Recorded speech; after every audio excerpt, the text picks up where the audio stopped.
Alright, so just a quick introduction. What are universities? Education in universities is known as higher education. Universities provide degrees that qualify someone for their field. The courses provided vary between universities. Universities never come to you, right? The only way for you to get into university is via applications. You have to apply. Applications can be direct via websites or indirect via organizations as UK Uni. So you can apply through organizations such as UK Uni, and basically they're going to take care of your application for you, although that's a bit more risky. So now, many universities have branches in other countries such as Malaysia and the UAE. They promise the same Western degree for a fraction of the price. So what basically happens is, instead of going to Nottingham University in Nottingham, which is in England, you go to it in Malaysia, you get the same degree from the Nottingham University, and for a fraction of the price is what they're promising. So now, alternatives to universities. If you're not seeking highly academic courses and degrees, you can try other certificates that will provide you with a practical experience. You have apprenticeships, which are working with a company or organization while studying a degree in a university. Technical and mechanical academies, that's basically where you become a sort of mechanic for cars or airplanes. Some jobs only require simple certifications such as a high school diploma, Kareem driver, Uber driver, so on and so forth. So you got general university terminology. Firstly, undergraduate courses. Undergraduate courses are the courses in a university that you take after you leave school. So these are usually 3 to 5 years, and they're known as bachelor degrees. You've got postgraduate degrees, which are courses in a university taken after completion of a bachelor's degree. They include the master's degree and a doctorate, a PhD. So PhDs and master's degrees allow for more academic positions, such as university professors or scientists. Reference. A reference is a teacher or employer that can vouch for your abilities to the university. So basically talk to the university and be like, okay, I know this person who does this and this, and I can recommend him to you. So, research-oriented university. This is actually very important. So you got 2 types of universities, research-oriented and tuition-oriented. Research-oriented universities, what they do is basically they focus on research and scientific developments instead of focusing on tuition or on the quality of the education of the students. They basically make more scientific advancements and more inventions, and less. They care less about tuition and how well the sort of tuitions go. Tuition universities are vice versa. So now, what is the general process of university applications? University applications differ depending on the location. All the information you need for a university is on the internet. You don't need to go to the specific university. You can find all you need from the information on the internet. You can present your queries to universities via the contact info. So basically, if you want to ask further questions than the ones on the website, you always have an email or a phone number.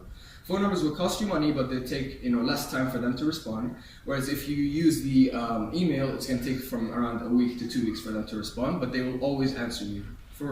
Until now, I applied to I asked like maybe 10 or 15 universities. All of them got back to me. So it's a very, very good way of asking questions. So after researching and deciding on the universities, application is via the respective portal. So you go to the respective portal. We're going to discuss the portals right now. Some of them are common. Basically, you apply to more than one university at once, and some of them you apply directly to the university itself. So if successful, the university will provide you an offer letter. An offer letter is just like a job letter, a job offer, where you're given the conditions and a deadline by which to accept or reject. If you don't accept or reject your offer by that deadline, the offer will go. So applications usually consist of, you got essays, academic results, extracurricular work, references, and personal information. Almost all universities will ask you for this sort of information. What do you mean by essays? Essays. So basically, they're going to give you a question. They're going to be like, all right, you have 400 words, 300 words, and you're going to have to answer. Okay. All right, those are essays. The terminology for them differs. So you got, in the UK, they're called personal statements. In other, they're called essays or it's open-ended questions. They have different names, but they're basically the same thing. So, factors in choosing your university. You got location, which affects living costs, flight tickets, and distance from the family. You got fees and living costs. The best sort of way to deal with this is to speak with your parents and set a budget, and then look for scholarships if the fee is out of your budget. So now, entry requirements. They affect which universities will accept you, which universities will accept you, basically. Many universities, they have a sort of minimum, sort of like, okay, you have to get a BBB to get accepted, and if you don't have that BBB, you shouldn't apply, basically. So, application fee, this helps you determine whether applying to the university is worth the fee. So, application fees differ from location to location, but they are usually quite expensive. Like, at least 100 riyals usually, and they can go all the way up to 600 or 700 for a single university sometimes. So this helps you determine whether it's worth applying to that university or not.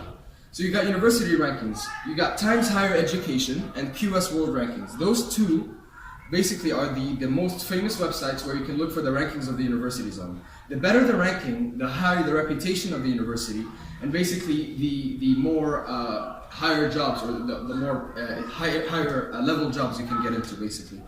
So rankings change each year, so don't only focus on them, because sometimes the rankings drop from like 20 to 40, and then they go up from 40 to 10 or something like that. So sometimes they fluctuate massively, so don't just focus your application towards the rankings. Look at the other factors as well. So another factor that affects your university is whether the university is research or tuition oriented. This information is available from student reviews on the internet. So whether the university offers your chosen course or not, because some universities actually do not offer engineering, some don't offer medicine, some don't offer, you get the point. So basically, you may find the perfect university with all the scholarships you need, and then at the end of the day, you can't get in there because it does not have your course. So, tips for the application process. It is absolutely essential to have someone review your essays and provide feedback. No matter how good you are with the English language, it's very, very advisable to have someone look at them. Alright, so research is of extreme importance. Spend a lot of time on it and be efficient with it. Don't just research, record the information, use Excel spreadsheets, make use of your time. You can estimate how much the university will cost by using the student cost calculator. Student cost calculator is basically on some websites where they show you everything, living costs, tuition fees, everything. And it's available on some university websites, not all of them. So you can physically meet with representatives from a university, such as the ones organized each year, in conferences such as the one organized each year by UK Uni. So they're usually held in hotels. You can go there for free, and you can go and talk to the university of your choice. It is absolutely essential to ensure that you apply within the deadline and not procrastinate until it's too late. They can tell when you're rushing your application, right? Once you rush your application, it looks really bad. So don't rush your application, take your time with it, and plan, be efficient, just like we said. All right. So, more about university fees. On average, local students pay less than a third of what international students pay. If you are from the UK, you are still considered an international student unless you've had a home address in the UK for a certain number of years. This may be true for some other countries, so check with your own government websites to see if that's true. To help with your living costs, you can take a part-time job, and usually you can only work 20 hours a week, and that's the maximum usually, but it depends from country to country. So, recommendation letters. When selecting a teacher to complete your reference letter, ensure that the teacher knows you well, is able to speak of your accomplishments, and is able to express himself correctly in the English language. Always supply the teacher with the relevant information to yourself. So the essays that you wrote, your academic achievements, your extracurricular accomplishments, and your positive characteristics, because when he writes that reference, he's going to need this information to properly write it. Open days and university visits. Universities have open days where students can come in and take a look. You can learn a lot about the university and what it offers, and again, this is free. You don't have to pay anything to attend the open days. If the university is in another country, of course you can't attend, or it's going to be very expensive if you attend with a flight and accommodation. So the alternative is that many universities hold a virtual open day over the internet, and you can just, they send you an email and you can look through the internet. So on-campus and off-campus accommodation. So many universities offer students the choice of living accommodation on or near its campus. So depending on the country, the prices of living on and off campus varies. Neither is always cheaper, neither is always better. Pros of living on campus are forming friendships with students in your university, because the same people you live with are the same people that you go to university with, and it's going to be very difficult to form friendships with people otherwise, unless you're sort of a genius. It's going to be very difficult in the beginning. Then you got lack of transportation costs to and from universities, because you're just going to walk there and walk back. You don't need to pay for public transport or for cars. Increased security and a more streamlined rent payment process. You just pay the rent directly to the university. There's no person that you have to go to physically. So cons of living on campus: it may be more expensive, and roommates or housemates may be irritating.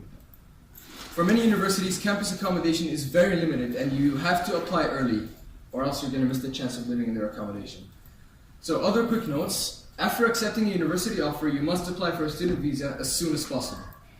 Information regarding visas is easily accessible online. All you have to do is a quick online search.